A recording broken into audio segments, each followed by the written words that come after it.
All right. Yep. All right. Well, we're Thank you. Thank you. Thank you. Enjoy, everybody. So, um, I cannot see my slides though. They're coming. So, okay. I'm not worried. Okay. So, I'm so happy to be here with all you guys. Um, it was a great session last year, so I'm really grateful that Chuck and Jason asked me to do this again. Um, so, before I start talking about being different and differentiated instruction, not spinning instruction, I would like to say something about my last year's presentation, which was about setting goals and how important it is to set goals in your life, follow them, don't be afraid of failure, and dream, plan, and create. And this helped me a lot in my life from then on. And I had I had made some plans for my life and my personal and professional life, and I tried to stick to them and follow them and work towards success. I hope it was not only the 30 goals challenge, but yes, the 30 goals challenge was one of them. Somewhere about in the end of December, beginning of January, I wrote a blog about my goals. I called them 30 small goals.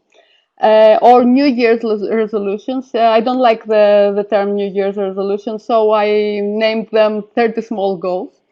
I have to say that from then, from December until today, I have fulfilled 21 of these goals, and I'm gonna tell you some of them right now. I'm really proud of this. Well, some of these goals were learn a new language, teach again in the class because I had been teaching as a tutor for the last 5 to 6 years, and now I have a class, some classes, not only one. Design lessons, use literature with students, use different technology, be involved in the flipped classroom, something that I am going to talk about later on. And also organize a charity event and start again with the healthy nutrition and so on. And I really hope that my last presentation influenced some of you positively and that you have made a plan in your life as well and try to follow it. So, what helped me a lot in my professional life was, of course, iTDi, and I'm really grateful to be a part of this. First of all, with the blog, last year with Chuck and this year with Kevin, you guys let me express myself the way I wanted to and show what I feel to everybody. But not only this, it was a great year with great sessions and courses, and these courses have helped me a lot in my professional life. I have taken part in John Fanslow's course, and I have learned so much about decoding what the students are saying and what's happening in the classroom. I have also taken part in Vicky Hollett's course for business English, which has opened my horizons, and I have new clients teaching business English as well. I also had the blended learning course with Pete Sharma, and actually this is my new job. So I have to thank you, all of you, everybody who instructed me, and all you guys, Chuck, Jason, Barbara, Stephen, everybody at TDI. Um, so today I'm going to tell you something about. I'm going to use some of the materials from the organization I work. Yes, I found a job, and without wanting to advertise, I would like to tell you what we are doing over there. First of all, Hyphen has to do with editing books for major ELT publishers like Oxford and Pearson and Cambridge. And the part I am in is the Ariston project and the Ariston Academy, where we develop educational programs, we consult schools, and we also have a teacher training academy in Greece. Okay, that was it. And moving to the differentiated distraction, which has to do with, do you know what this, does anybody know what differentiated instruction has to do with and what I'm going to talk about from now on? You can type.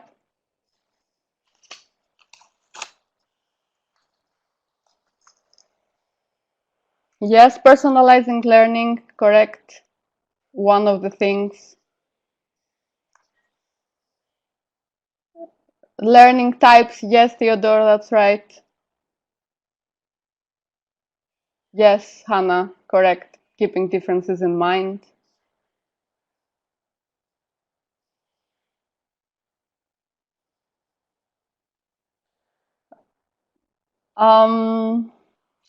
And first of all, I'm going to talk about learning types, which is really important in the differentiated instruction. I have in the slide, I have the basic types of learners. So yes, adjusting our teaching methods to our learners' preferences. Yes, Penelope, this is correct. So can somebody tell me how these types of learners learn better? How about the visual learners first?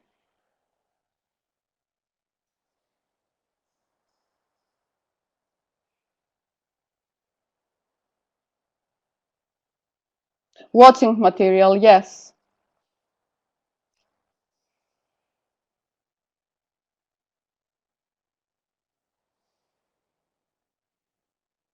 Yes, visual prompts, visual stimuli, images, watching movies. Yes, yes, correct, correct. So you all know. Visual learners visual students learn better when they see things. But we also have the kinesthetic learners who learn by doing something, by moving, and the auditory learners who learn better by listening. Yes. And we all know that everybody has these skills, but one of them is more dominant than the other, and our learners are really different, so we have to keep in mind all our students' needs in order to have a decent lesson so that everybody can understand. So I'm giving you the video. I have it on the slides. It's a 8-minute video. I don't want you to watch it right now. It's a fun way talking about learners and types of learning, so you can watch it afterwards if you want. It's really funny. But I want, I want you to tell me what type of a learner you are. And in order to do this, we are going to do a simple test. It is called the IKEA test. It's the IKEA, like the shop with the furniture.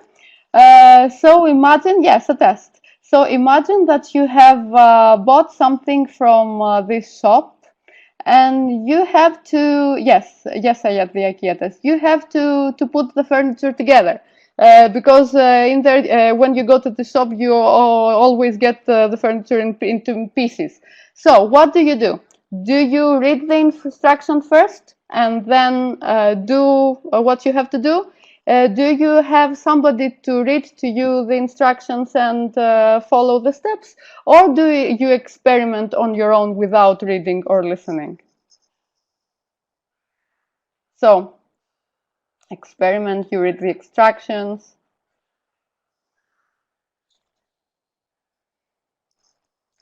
Okay, the first and the third, never, not the third type, says Stavros. So I think that we all know what kind of a type we are, aren't we? But to tell you the truth, in Greece, most people, although we are not kinesthetic, most people leave the instructions behind and the experiment themselves. But I think it's a culture thing, not a learning type, in my opinion. Just joking. Okay. So, these were the basic, the VAC types. And let's go to something much more complicated. Do you all know Gardner and the multiple intelligences? Yes. Yes, okay. So according to Gardner, except from the basic intelligences like visual, auditory, and kinesthetic, we also have other intelligences as well. First of all, the mathematical, when we are good with numbers, the linguistic, when we are good talking with words, and I think that most of us teachers have this ability, have this intelligence as a dominant one. Also the musical intelligence, the naturalistic intelligence, which has to do with the environment around us. Interpersonal intelligence, this means if we are social, if we can work with people, and the intrapersonal intelligence, where we have to do with working on our own, and these are usually the shy people in our classrooms. And I wanted to mention this because some years ago, about 5 or 6 years ago, we had this project with Maria Theologidou, who was earlier in the room. And we worked on all these intelligences and activities that have to do with teaching English and all these intelligences. So, well, I think that the emotional intelligence is not is not mentioned in the Gardner theory, but there is a theory that we have emotional intelligence as well. I think, I think that it is in the blog. If you look in the blog we had made with Maria back then, you can see the emotional intelligence as well. Okay, so can you guess what type of intelligence I have?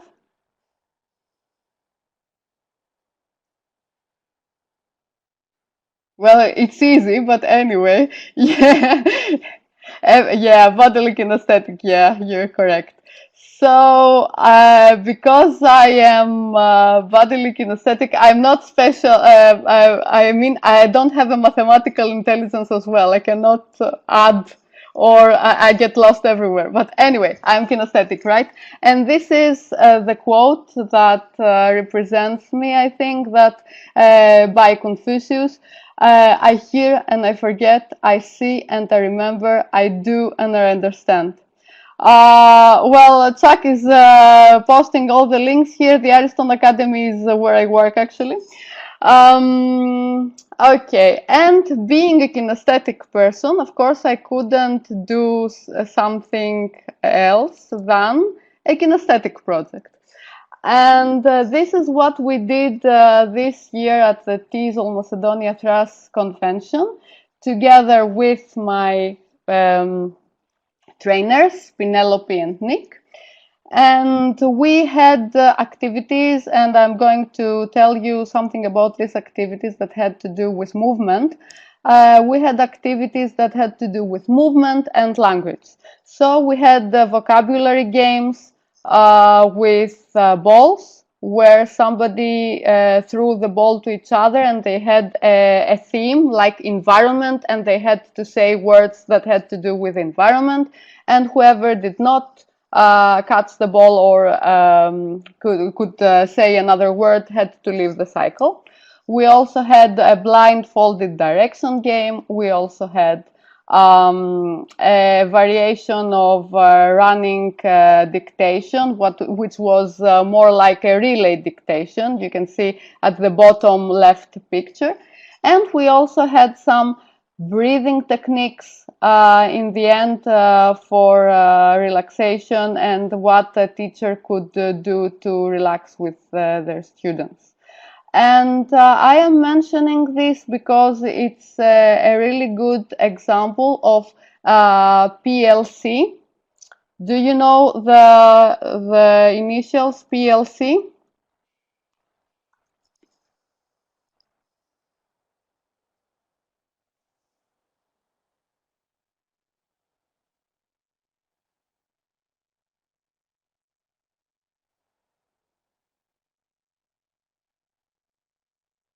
No, no, Peggy. PLC stands for personalization, localization, and contextualization.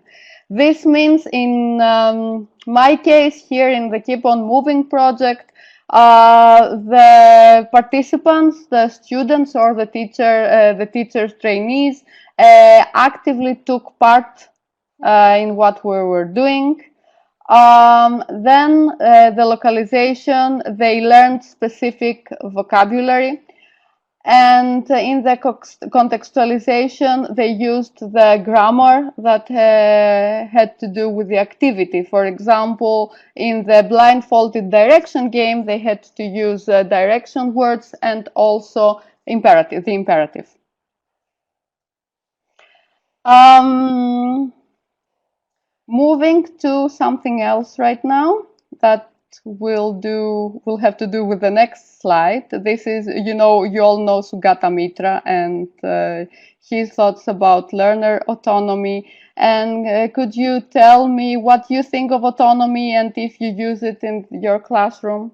How important is it to you?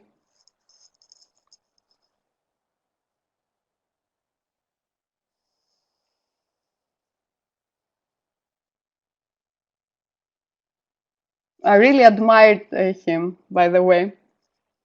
I admire his courage and the fact that he is telling what he always tells what he thinks.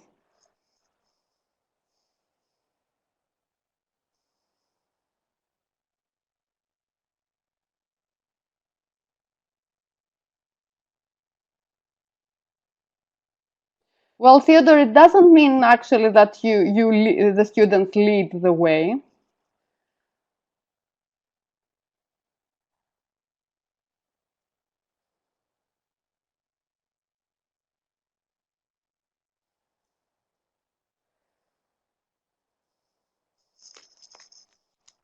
Well, it depends on the students actually, yes, but well, I do believe in learner autonomy, and I think that it is very important to let our students express themselves. In my opinion, we have to guide our students through the journey of language and not tell them exactly what to do. They control their own. They have to control their own learning, and they have to learn to be independent. Um, and most of the times it works. And that's what I do in my classes this year. It was a really revolutionary program for Greece because we used the flipped classroom with children, not with adults, which made which made this program really difficult. Um, And I see. What do you think? Do you need to make this happen with children to use the flipped classroom to study on their own? Do you have any ideas?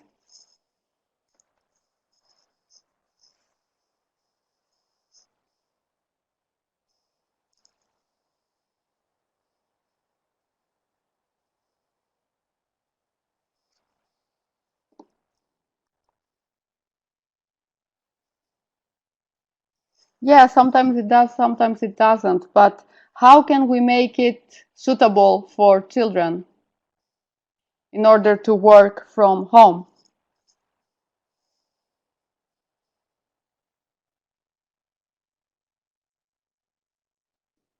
Yes, Hannah, you are right. They are always on the computer anyway. Yes, of course, create the material and video instructions. Well, what clear guidance and supervision at regular intervals suitable to their interests? Yes. And you're all right. You're all right. So what we have done um, at my school was create lessons on Moodle for children and teenagers. And they had graded material, they had a lot of interesting videos so that we could motivate the students to work. We also had a mutual blog. We had grammar and games and things that the children would like to do, especially if you teach grammar through play, through games. Um, and then the children came to the classroom one time a week, and I saw what they had written in the Moodle platform, because they always had to write up a small paragraph or something. And we corrected their mistakes. We talked about the grammar, what they understood, what they didn't, and we had all the time to use for projects. And this was really important because they didn't only work the language, but the students were 9, 10 years old, and we had another class for they were about 13, 12, 13. The young ones were really a very interesting case because they wanted to learn through the computer. They found it really exciting to be on the computer and do all this stuff. I'm gonna tell you what we did with my small ones. This is my A1 class. It's their second year of English, first, second year of English. Um, at home in the Moodle, they had to watch two videos. One video was from a school in Britain, and the other video was from a school in Greece. And they had to keep notes at home. And when they came to the school, they had to prepare a PowerPoint presentation telling the differences between schools in Britain and schools in Greece. And they did it on their own, talking in English. They found the pictures in our computer in the class, and of course I helped them any way I could with the technology. And you can watch the video on the link over there. The little one over here, the little one with the orange t-shirt is 9 years old, and the other two are 10. And it is pretty impressive because although their English is really simple, you can see that they are trying, and they have made a wonderful presentation, their first presentation. So they developed their social skills because they worked together, and they also developed their cross-cultural skills because they compared their country, the children of their country, to children in schools with another country. Now,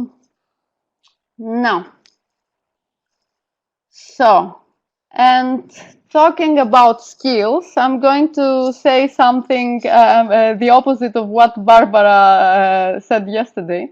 This is research from the University of Phoenix Research Institute, and it's about the future work skills and what it is important.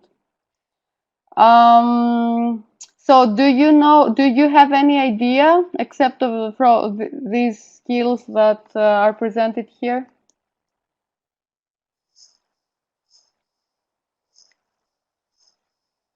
Do you have any idea what skills will be useful?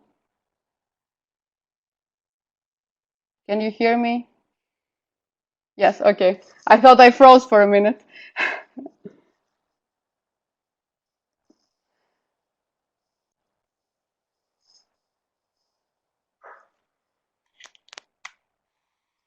Cooperation, yes. Social skills, of course. Thinking, planning.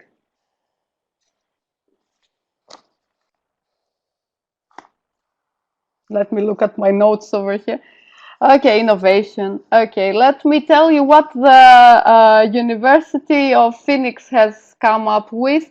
Well, they say that 6 factors are influencing our lives right now and our work. One of these factors is extreme longevity. This means that we now people live longer, so the nature of the careers and the learning is changing. Another factor is the rise of smart machines and systems. This means that a lot of professions are replaced by machines and computers. A computative world. This means that all the world is being ruled by computers or will be. New media ecology. This means that we use new communication skills beyond text. Um, Also, new forms of products are being developed, and the world is globally connected, like we are now. We are from all over the world. So the intelligences and abilities we need are, of course, sense making. Yes, Judy, our world is getting smaller. So we need to have a sense making. We need to understand the meaning and the signification of things. We need to have social intelligence to be able to work with each other. Novel and adaptive thinking, find solutions and answers. Cross-cultural competency, which is what we are doing right now, actually, because we are from all over the world and we understand each other and we respect each other's culture. Also, computational thinking. This means that we have to make sense of the information we are getting.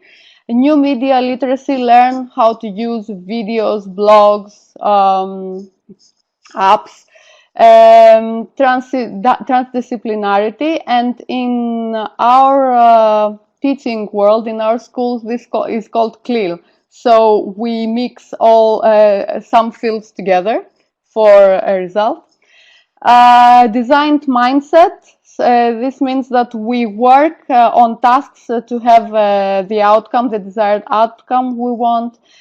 Cognitive load management. We filter the information we are getting. So if I am saying something irrelevant with you, then you will filter out the information and you will keep what interests you or what you find important. And also virtual collaboration, which is again what we're doing right now. Okay. Yeah, they have nice terms, don't they? I love them. I love them. I had to study them actually at work. Um, so, talking about transdisciplinarity, a live example is CLIL. And do we all know the terms, the abbreviation CLIL, what it means?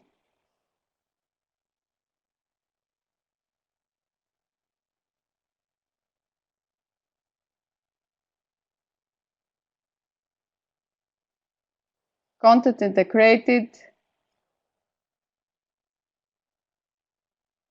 Yes, content and language integrated learning. Correct, Theodore.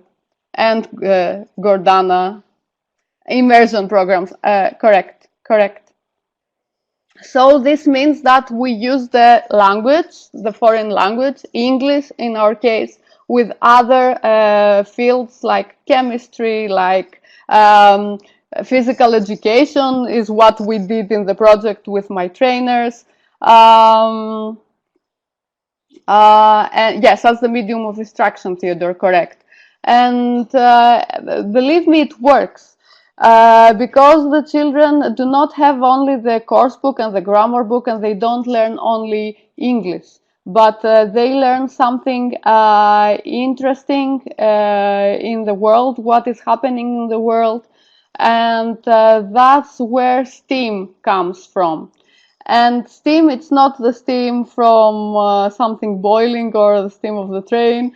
It stands for, its initials, it stands for science, technology, engineering, arts, and mathematics. And this is part of a project what we are doing at the organization I work. So we combine all these things with English and with the little students as well. And I'm going to show you some examples of what we have done so far. Yes, arts is an important part of this. It's not only technology. Arts are really important as well. So these are, again, our kids and my other colleague who is a science teacher who is working with me on this. And we talked about earthquakes. All the week we had been talking about earthquakes and Richter scales, and we played games, what is being destroyed with the different Richter scales. And we also talked about safety during an earthquake, where we did a lot of experiments on what we should do during the earthquake, all this in English, of course. And in the end, our project was to create an earthquake. So this is me doing cooking. Can I say? I'm not cooking, I'm doing the jello. Our ground was the jello, and the kids did constructed some wonderful houses with toothpicks and marshmallows. So we put the houses, their constructions on the jello, and we moved it, and we saw if the constructions were stable, and we worked a lot on the base of the buildings, and talked about how important it is for a building to have a stable base. And then, of course, the children got to eat all the jello, and it was really great. And they learned all this vocabulary about earthquakes and Richter and moving and safety. And another example, and I have a video from this as well. This is us again, some of us. The video is over there, but Chuck has it as well. So, and maybe I also have a Word document with all the videos I am sharing today. So if somebody wants them, you can send me an email or contact me on Facebook, and I will give you everything. So what we did, this was an experiment about electricity. It was the electricity month. We talked about insulators and conductors, and these words are something. These words are something that nobody could learn in a typical and traditional English lesson. And what you see in the picture is a game we played. We had some stickers on our foreheads with somebody was the electricity, and the others were some were plastic shoes or wood or water. And when you shook hands with each other, you either got electrified or nothing happened. And that's how the children learned about insulators and conductors and the electricity. And we also constructed in the video, in the whole video, except from the game, you will see how we constructed a knowledge electricity game where we had the wires connected to a light bulb. And they had to find the answers to some questions and connected the questions, and if it was the right answer, the light bulb went on. It was really interesting. The kids had a great time and they learned lots of new vocabulary, and this is something that they learn at school as well, so why not learn it in English? All my lessons are based on Bloom's taxonomy. I think that most of you know the pyramid already. And on the other image, I have some verbs that go with the pyramid. So, in our case, in the electricity game, the knowledge was acquired through the videos and talking with each other, with the teachers. And then they understood, they had comprehension, they understood what they were watching and what they were seeing through discussion and explanation. And the application was the experiment with the electricity and the game. The analysis, we explained how it's done and why it's done. The synthesis, they created the game and they took part in the other game with the stickers. And the evaluation, they have rated themselves if they have done the game correctly or not, and how they rate themselves and how they evaluate themselves. Again, we have the autonomy of the learner, and he or she decides if they did all right. So I think that we are all the traditional lessons are really great, but we shouldn't be afraid to be different and use technology in our classrooms. So when we make kids familiar with technology, we help them make relationships, we help them collaborate with each other, we help them learn, reflect. Maybe they can also tell a story. They can develop professionally and personally in the future, and we can help them change the world. So I think that we shouldn't be afraid to be different and use all the great new stuff that we have in our world. And I think that it was about it from me.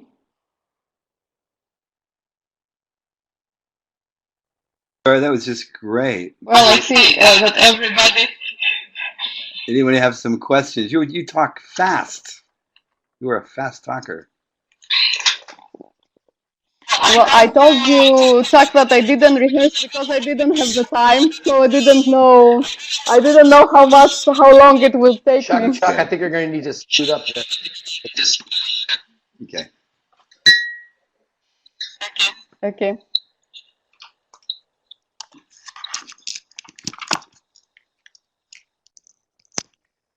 Dare to be different. Different to be dare. No, I had that. Dare to be different. Thank you. You can probably hear your voice from me before I had my headphones on, but now Thank you all. Thank you all. Should be okay. I can hear my voice everyone from somewhere. for coming. We had a huge and happy crowd from all over the world.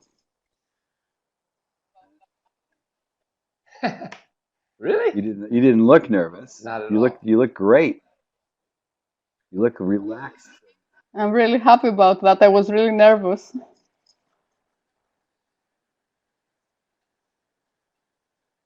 Well, you can ask some of the people, some of my friends, like Theodora, who I told him before that I was really nervous because nobody was coming, and he told me, no, don't be nervous. That's a good point, Jason. All the recordings are available. Okay. Well, we have recordings of Juan, Scott, Alexandra. We'll have this one up tomorrow.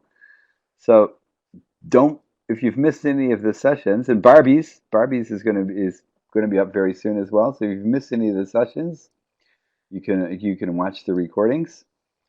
And I'm going to switch us back over to the lobby, if that's okay. We'll just move back over there. But before I do, don't forget Dare to be Different. It was a good question, Theodora. Would you like to answer that? Did you have any resistance from any of the kids or parents to do some of the work at home?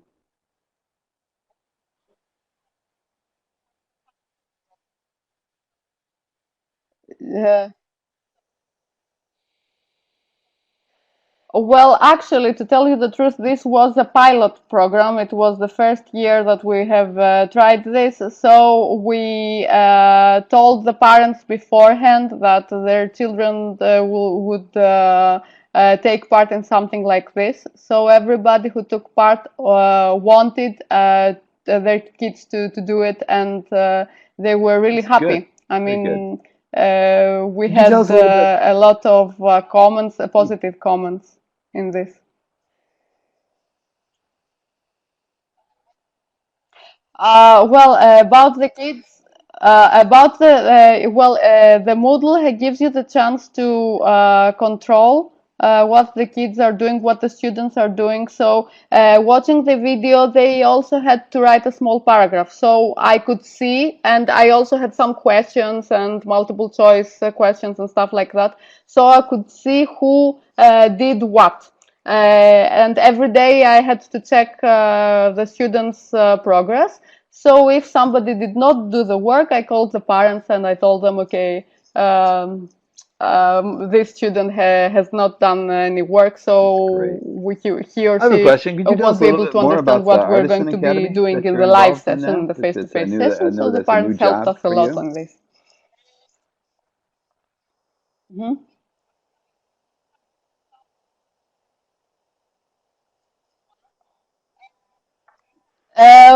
Yeah, we have started this summer actually. We had a launch event last month. We have a Moodle lesson for teachers. This is in Greek, still in Greek. I hope it will be in English soon. And we are having Great. lessons for teachers Peggy just how had a good to question. She asked, instruct where in a can different we way. So find the about links to the differentiated recordings? Well, it's instruction. really easy. You just log into your iTDi account, click on Hmm. the schedule for any of the, not the schedule, but the descriptor for any of the past recordings, and the recording and the chat, PDF of the chat is already there just waiting for you right away. So,